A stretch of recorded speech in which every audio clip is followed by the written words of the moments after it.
بعد فأعوذ بالله من الشيطان الرجيم بسم الله الرحمن الرحيم ربنا اغفر لي ولوالدي وللمؤمنين صدق الله العظيم وصدق رسوله النبي الأمين الكريم۔ اپنی موجودگی کا احساس دلاتے ہوئے بارگاہ محبوب میں درود و سلام کا نذرانہ عقیدت و محبت سے پیش کرنا۔ الصلاۃ والسلام علیکہ یا سیدی یا رسول اللہ وعلی آلک و صحابک یا سیدی یا حبیب اللہ۔ بعد حمد و سلام، السلام علیکم ورحمۃ اللہ وبرکاتہ۔ عزیزان محترم، آج کی سال ثواب کی اس مجلس میں جو معروف آیا مبارکہ میں نے تلاوت کی ہے، جس میں اللہ تعالیٰ نے ہمیں دعا کی تلقین فرمائی ہے، اور یہ دعا ان کے لیے ہے جو دنیا سے تشریف لے گئے، اور ان کے لیے ہے جو عزیز و اقارب میں سے ہیں، اقربا میں سے ہیں، ان کے لیے ہے جو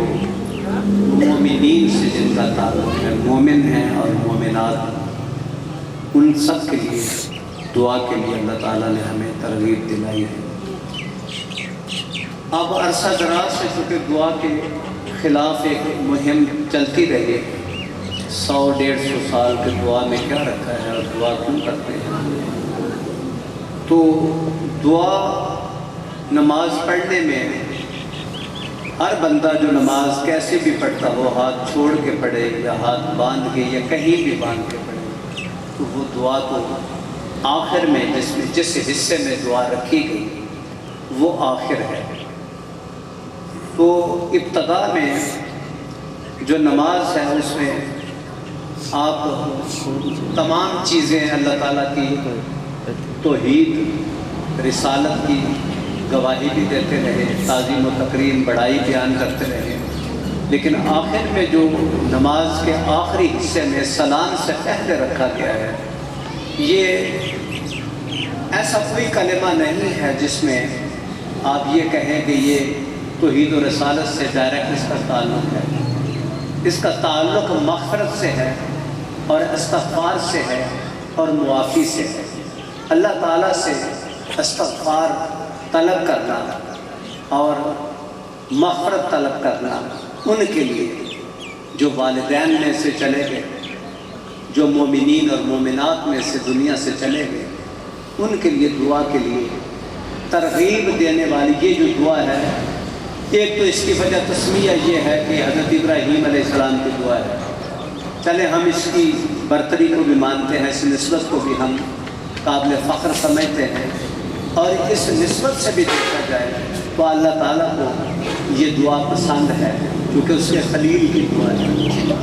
اور پھر اگر خلیل کی دعا کو پسند فرمایا تو اس پسندیدگی کا اظہار یوں کیا کہ اس کو تمہاری عبادت میں رکھ دیا، نماز میں۔ جب تمہاری عبادت میں رکھا تو پھر میری اور آپ کی عبادت میں رکھا تو کیوں رکھا؟ اس سے یہ نتیجہ اخذ کرنا کوئی مشکل نہیں ہے، اس لیے اس دعا کو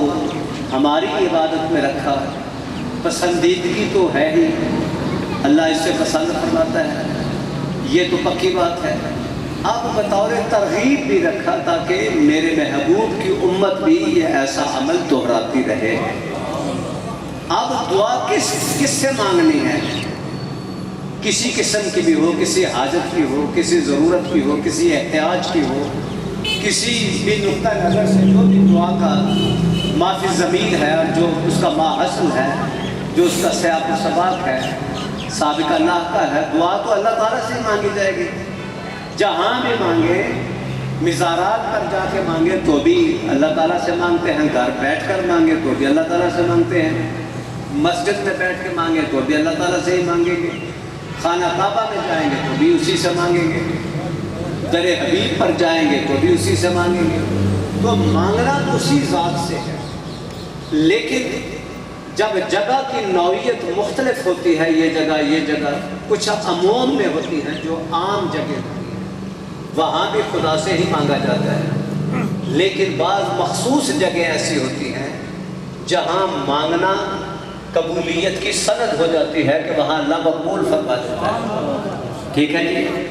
اب دیکھیں نا، اس کی ایک سادہ سی مثال یہ ہے کہ خانہ کعبہ میں آپ متعدد مقامات پر جو حجاج کرام ہیں، معتمر ہیں، جو عمرہ ادائیگی کے لیے جاتے ہیں، زیارت حرمین کے لیے جاتے ہیں، تو بعض ایسی جگہ ہیں جہاں پہ سنت سے ثابت ہے کہ یہ جگہ مقبول ہے، یہ جگہ مقبول ہے۔ اب آپ کہیں گے کہ ساری قبولیت کا تعلق صرف کعبہ کے اندرون سے ہے، تو یہ بھی آپ کی غلط فہمی ہے۔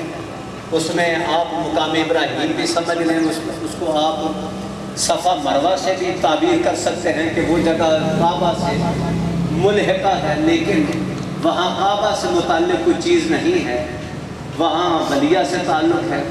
چلیں اس بات کو بھی چھوڑ دیں، ذرا دور میل 2 4 5 6 7 10 میل پیچھے چلے جائیں تو مقام عرفات ہے، جہاں میدان ہے، جس میدان میں وقوف عرفہ ہوتا ہے، اور جو حج کا رکن اعظم ہے، جس نے یہ وقوف میں سے یہ وقف جو عبادت ہے، یہ جو عمل ہے، یہ جو رکن ہے، اس کو ادا نہ کیا، وہاں نہ ٹھہرا، اس کا حج نہیں ہوتا۔ یہ مستند بات ہے۔ یہ حج کا رکن اعظم ہے جس کو ہم وقوف عرفہ کہتے ہیں، جو 9 ذی الحجہ کو ہوتا ہے۔ اب وہاں پہ ایک مقام ہے جسے ہم جبل رحمت کہتے ہیں، جس کا نام کیا ہے؟ جبل رحمہ۔ جبل رحمہ کیوں کہتے ہیں اسے؟ اگر کعبہ کے اندرون سے ہی بعض جگہوں کا تعلق ہے کہ اس سے بڑھ کر کوئی جگہ نہیں، تو اس میں تو کوئی شک نہیں ہے کہ جہاں دن رات انوار و تجلیات الہیہ کی بارش ہوتی ہے، لیکن بات تو قبولیت کی ہو رہی ہے۔ اب مقبول جگہ سب سے یہ ہے، تو اب جبل رحمہ پہ حجاج کرام جو 10 لاکھ لگا کے حج کرتے ہیں اور اتنے دور سے آتے ہیں، ان کو اس جگہ پہ لا کے کھڑا کر دینا یہ کیوں ہے؟ اس لیے کہ تمام بنی نوع انسان کے باپ ابو البشر جناب صفی اللہ خلیفۃ اللہ علی الارض جناب آدم علیہ السلام کی توبہ وہاں قبول ہوئی، تو جہاں ان کی توبہ قبول ہوئی، ان کی اولاد کی توبہ بھی خدا وہیں قبول فرماتا ہے۔ ٹھیک ہے جی۔ اب جو حج کے دوران سب سے پہلے جو عمرہ کرتا ہے، وہاں قبولیت نہیں ہوئی کہ جا کے وہاں دعا کے لیے اس کو وقوف عرفہ کو رکن اعظم بنا دیا، تو معلوم ہوا بعض جگہ ایسی ہیں، حرم کے اندرون مزاد رحمہ ہے، اندرون کعبہ ہے، اور جناب پھر وہ دیواریں ہیں جو رکن یمانی سے رائٹ لیفٹ جن دونوں کا تعلق ہے، رکن یمانی سے حجر اسود تک، رکن حجر تک وہ جگہ ہے، رکن حجر سے لے کر رکن عراقی تک وہ جگہ ہے، اور پھر زیر میزاب وہ جگہ ہے، پھر کعبہ معظمہ کا دروازہ ہے۔ تو یہ سب جگہ جو ہیں یہ مقبولیت کی ہیں، جہاں دعا کرنا یہ سند ہے کہ یہ اللہ اپنے بارگاہ میں مقبول فرمائے گا۔ اب کیوں فرمائے گا، اس کو بھی آپ ہم وضاحت سے بیان کر دیں۔ اس لیے نہیں کہ اللہ تعالیٰ ہماری طرف دیکھتا ہے، اس لیے نہیں کہ اللہ ہمارے اعمال کو دیکھتا ہے، وہ فرماتا ہے کہ تجھے دیکھوں یا اپنے بندوں کی طرف دیکھوں، اپنے خواص کی طرف دیکھوں جو میرے خاص ہیں، جو اقرب ہیں، مقرب ہیں، ان کو دیکھوں یا تجھے دیکھوں۔ تیرا کام دیکھنے لائق نہیں ہے، لیکن جو کام تو کر رہا ہے وہ کام وہ ہے جو میرے مقربین کا خاص ہے۔ اب فرمایا کہ دعا وہاں مانگ۔ اب اس لیے والدین کا جو مقام ہوتا ہے اولاد کے نزدیک، وہ آپ کو پتہ ہے بالوالدین احسانہ، اور اسی دعا میں جو ہے سب سے پہلے نام ہی ان کا ہے، مومنین مومنات کا نام بعد میں ہے، اور یہ پریارٹی آپ کے لیے کہ آپ نے دنیا میں بھی ان کی خدمت کرنی ہے۔ اس کی تفصیل ذرا الگ ہے۔ حقوق والدین کے بارے میں باخبر ہونا ضروری ہے کہ فوت ہونے کے بعد سب سے پہلے دعا کے لیے ہاتھ اٹھائیں تو پہلے جن کا نام آتا ہے وہ والدین ہوتے ہیں۔ اب وہ پڑھے لکھے ہیں یا ان پڑھ، جو امیر ہیں یا غریب، اس سے کوئی تعلق نہیں، گورے کالے کا تعلق نہیں ہے، پڑھے ان پڑھ کا کوئی تعلق نہیں ہے۔ وہ والدین ہیں، بس یہی وجہ کافی ہے، ان کی وجہ تسمیہ یہی کافی ہے کہ تجھے جنم دینے والی جو ذات ہے وہ تیرے والدین کی ہے۔ فرمایا کہ ربنا اغفر لی ولوالدی، اے ہمارے رب بخش دے ان کو جو میرے والدین ہیں، اور للمومنین مومنات، ان مومنین اور مومنات کے لیے بھی بخشش اور مغفرت کا پروانہ جاری فرما دے جو قیامت تک آئیں گے، جن کا ورود قیامت تک ہوگا۔ اب دعا کے لیے ہاتھ اٹھانا جن لوگوں نے یہ رکھا تھا وہ تو اب مٹتے جاتے ہیں، اب حلیے اور شکلیں بدل کے آتے رہیں گے، لیکن یاد رکھیے دعا وہ چیز ہے کہ آقا کریم علیہ السلام نے فرمایا کہ دعا وہ چیز ہے، وہ عمل ہے کہ الدعاء مخ العبادہ، دعا عبادت کا نچوڑ ہے، اور آقا کریم علیہ السلام تو ہر قدم قدم پر آپ سے دعا مانگنا ثابت ہے، اور پھر بالخصوص ان کے لیے دعا مانگنا جو مرحومین ہیں۔ اور پھر جنازہ سب سے بڑی علامت ہے جو آپ سمجھ لیں کہ دعا اللہ تعالیٰ کو اس قدر پسند ہے جو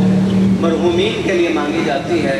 جو ہم سے پہلے چلے گئے، اور قرآن حکیم میں متعدد آیات میں اس کا ثبوت موجود کہ دعا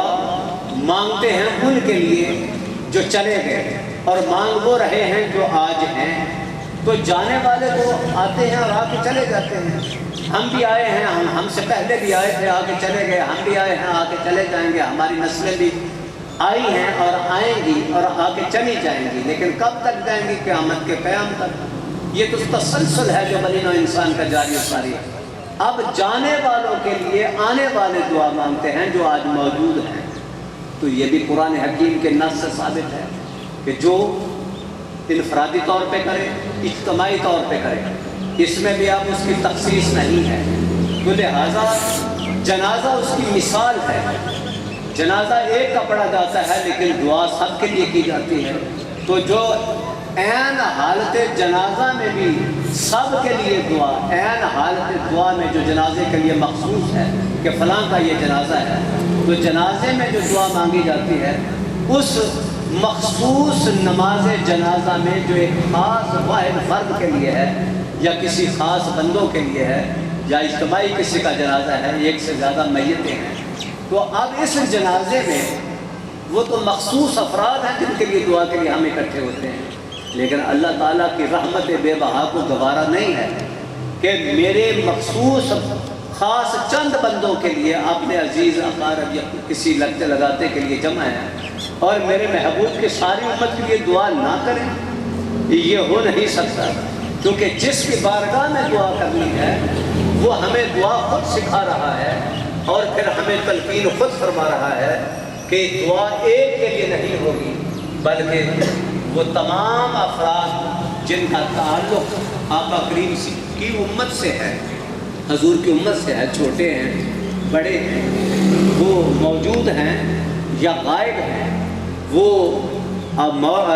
یعنی عورت ہے یا مرد ہے، وہ حاضر ہے یا غائب ہے، اب تمام کے لیے۔ اب ایک اور اس میں جو خاص چیز ہے وہ یہ ہے کہ جو آج زندہ ہیں، حینا ومیتنا،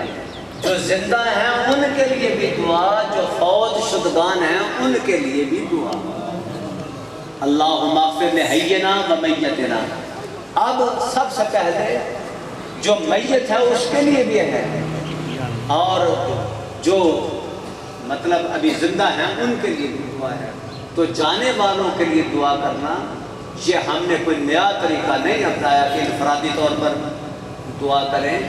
یا اجتماعی طور پر دعا کریں، یہ آج بھی کہیں نہ کہیں یہ بیج پائے جاتے ہیں جو ہمیں دعا سے روکتے ہیں۔ دعا سے روکنے والا شیطان ہے اور دعا کی تلقین فرمانے والا رحمان ہے، ٹھیک ہے جی۔ اب جو کسی نے کچھ نہیں لگتا ہوئے کہیں گا ہے تو سعودی عرب بندہ کیا تھوڑے دنوں ہے وہ سعودی عرب میرا تو دو چار دن نمازہ پڑھ لے تو کہتا ہے کہ اپنے ابے کو کہتا ہے تو آپ پریشان ہو آتا کھڑی شریف میاں صاحب سے مزاج دے گا چاٹ دے وہ دن سے کہ غریب نو دیو بڑا سواب ہوتا میں آخا پاگل دیا بچہ میں پر واقعی ہیں جی کہ غریباں دا حق میاں صاحب نے دینا، میاں صاحب نے ٹھوکر تلے رکھ دے پوری دولت لائے نال دے جنہ آقا کریم دی محبت پا لے، جنہ رب دی عنایات جو حصہ پا لیا، وہ تیری دولت نو کی گل نہ تے نزدیک تے پیشاب کے قطرے دے برابر کی فکت نہیں ہے۔ تو آنا غریباں دا تے بیواواں دا حق جڑا ہے وہ میاں صاحب دا حق بیواواں والا حق نہیں ہو، وہ ہدیہ عقیدت و محبت ہے، وہ ساڈے نذرانے نے، ساڈے دل دی ترجمانی ہے، ساڈے دل دی محبت ہے، ساڈے دل دی عقیدت ہے۔ اسی وہ نچھاور کرنے ہیں جانی طور تے مالی طور تے جو ساڈے کو ممکن ہے۔ بیوہ دا حق ہو رہے، ٹھیک ہے جی، وہ جدوں دیکھنا تو وہ بیواں یتیماں والی دیکھنا، کیونکہ تیرا دھیان اللہ رسول وال نہیں، تو صرف اللہ رسول والوں دھیان لوکاں دا بیوہ یتیماں والے پاسے کرنا، حالانکہ بیواں اور یتیماں دا حق کھان وچ تو سر فہرست ہے، تو کہہ دا حق نہیں چھڑ، اسی تے پھر بھی بلا جانے ہیں نا، اللہ نے سن توفیق دیتی تے تو وہ بھی نہیں بلانا۔ تو معلوم ہوا کہ یہ گلاں جنہاں نے اج بھی جاری ساری نے جنہیں ساری تبلیغی مسائل کا حصہ نے لوگی ساتھ آج شیئر کرتے ہیں۔ باہر اللہ تعالیٰ کی توفیق نال وہ مبارکباد اللہ کو مستحق نے صاحب انہاں دے برادر محترم جنہاں نے اپنے عائشہ و اقربان جمع کر کے اپنے مرحومین والدین کریمین واسطے اور اپنے دیگر اقارب واسطے جڑے دنیا تو چلے گئے اور آقا کریم دی امت مرحومہ واسطے دعا دا اہتمام کیتا کہ عمل بیکار نہیں۔ آج یہ کسے لے کر رہے ہیں اللہ دی مخلوق انہاں دی نسل انہاں واسطے بھی کرے اور یہ ساڑیاں نسلہ اسی طرح کہ دعا کر دیا رہے، اللہ تعالیٰ سن دعا والیاں وچ رکھے۔ اللہ تعالیٰ میری اور تہاڈی حاضری مقبول و قبول فرمائے۔ وما علیہ الا البلاغ۔ الله من الشيطان الرجيم بسم الله الرحمن الرحيم قل يا أيها الكافرون لا أعبد ما تعبدون ولا أنتم عابدون ما أعبد ولا أنا عابد ما عبدتم ولا أنتم عابدون ما أعبد لكم دينكم ولي دين بسم الله